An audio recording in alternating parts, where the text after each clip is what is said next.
With the rule they're discussing about redshirting, where you don't lose a year, yeah, or playing with you can still redshirt.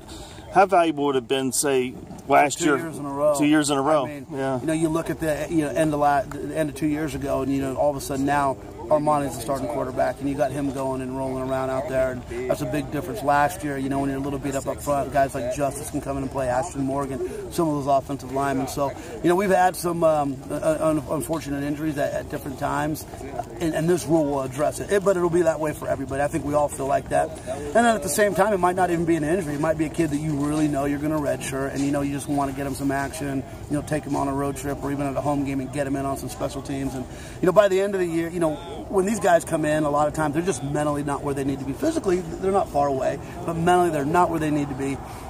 So you sit down as a staff at the end of camp and say, well, is this guy really ready to help and contribute? And they're not. But then you get to week 6 and week 7, they're picking it up now. They're getting more comfortable with being a college student, being on campus and practicing, and they're ready to help out. Well, you don't want to burn a redshirt year. Now you're going to have the ability to play them. So I think it's going to be a real beneficial thing to the players and to the coaches. So, and if we're really doing what's best for the players, this is what's best for those guys.